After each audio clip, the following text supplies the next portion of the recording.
Basketball is more than just a game. It's a stage for some of the most intense and storied rivalries in sports history. From Magic and Bird to Jordan and Thomas. From Ewing and Mourning to Kobe and CP3. The NBA has produced some of the most memorable and emotionally charged matchups between teams and players alike. But what makes a great NBA rivalry? And how have these rivalries contributed to the league's popularity and legacy? In today's video, we'll dive into some of the most iconic NBA rivalries, analyzing their origins, defining moments, and impact on the sport and its fans. It all began in the 1960s, when the Celtics were beginning to establish themselves as one of the top teams in the league. Between 1959 through 1966, the Celtics, under the leadership of Bill Russell, Bob Cousy, and John Havlicek, won 8 straight championships. They were up against the Philadelphia 76ers, a team that was attempting to establish itself as a contender and was headed by Wilt Chamberlain and Hal Greer. But it was in the 1980s that the Celtics-76ers rivalry reached its peak. The two teams faced off in multiple playoff battles, with each game marked by intense physicality, clutch performances, and unforgettable moments. In a matchup that would shape both of their careers, Larry Bird, the star player for the Celtics, squared off against Julius Erving, the famous swingman for the 76ers. The most memorable moment of the Celtics-76ers rivalry came in the 1982 Eastern Conference Finals. The Celtics and 76ers engaged in a back-and-forth struggle in Game 7, which would come down to the game's dying seconds. With the game tied and time running out, Bird stole the ball from 76ers guard Andrew Toney and passed it to teammate Gerald Henderson, who made the game-winning layup. The play is still remembered as one of the greatest moments in NBA history, but the Celtics and 76ers rivalry went beyond a single game. Two of the best players in NBA history were on display: Larry Bird and Julius Erving. Bird and Erving pushed each other to new heights, and their rivalry helped establish them as two of the best players of their time. But wait until you get to the next one. It gets more intense. This one captivated the interest of sports fans all around the world. With their fast-paced, team-oriented style of play, the Celtics, led by coach Red Auerbach and star Bob Cousy, were one of the first powerhouse teams. The rivalry didn't take off until Magic Johnson and Larry Bird joined the team in the 1980s. Magic and Bird, who had very different playing styles and personalities, became the faces of their respective teams and the inspiration behind some of the most iconic moments in NBA history. The Celtics overcame the Lakers in the 1984 NBA Finals, which included many lead changes and unforgettable performances from both superstars. Yet 3 years later, when they upset the Celtics in a 6-game series to win their second title of the decade, the Lakers got their due punishment. Off the court, players from both teams exchanged insults, mad jokes, and had spirited discussions that fanned the flames of their hatred. The Lakers and Celtics left no stone unturned in their pursuit for supremacy. From Kevin McHale's iconic clothesline on Kurt Rambis to Robert Parrish's fight with Michael Cooper. And that's only the beginning. The Lakers-Celtics rivalry has developed over the years, with new players and memorable moments contributing to its heritage. Yet one thing never changes. When the Lakers and Celtics play, it's more than just a game. It's a showdown for bragging rights, a clash of titans, and a celebration of why we love basketball. Then we have another rivalry that epitomized the grit and toughness of the NBA in the late 80s and early 90s. A rivalry defined by personal animosity, physical brutality, and controversial moments that left a lasting impact on the league.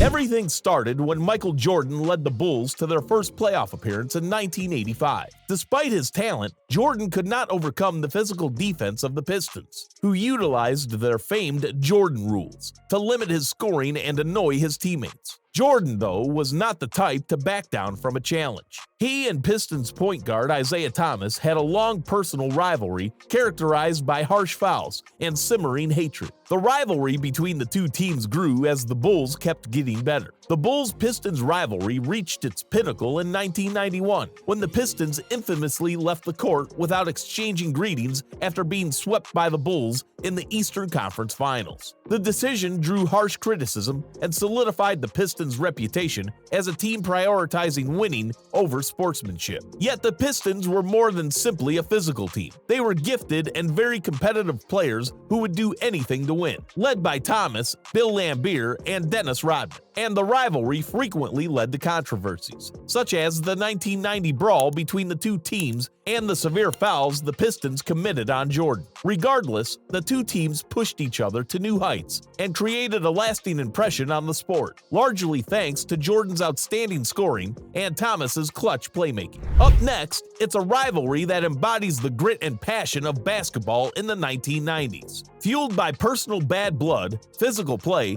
and a mutual dislike bordering on hatred, the Knicks and Heat engaged in some of the most intense and emotional matchups in the history of the NBA. Everything changed when the Knicks began establishing themselves as a top team in the Eastern Conference in the early 1990s. The Knicks played with a strong, gritty style that reflected their coach Pat Riley, and were led by Patrick Ewing, John Starks, and Charles Oakley. Yet they had to contend with the Miami Heat, a youthful team trying to make a name for themselves in the NBA, and was captained by Alonzo Mourning and Tim Hardaway. But there was more to the Knicks-Heat rivalry than just two players. It was about two teams that exemplified the passion of their respective fan bases and communities. The Knicks were a working-class team that played with heart and emotion, embodying the tenacity and resiliency of New York City. On the other hand, the Heat was a dazzling team who played with speed and skill, embodying the glitz and vitality of Miami. The Knicks-Heat rivalry peaked in the late 1990s, when the two teams faced off in multiple playoff battles. In 1997, the Heat upset the Knicks in a 7-game series that included multiple overtimes and controversial calls. But the Knicks would have their revenge the following year when they defeated the Heat in a brutal series that featured multiple ejections, suspensions, and a legendary performance by Ewing in Game 7. The Knicks-Heat rivalry may have ended in the early 2000s, but its influence remains. It brings back memories of a time in NBA history when teams competed with unrivaled toughness and intensity. Next in line is a rivalry that may not have the same storied history as some of the other great NBA rivalries, but it's one that left an indelible mark on the league.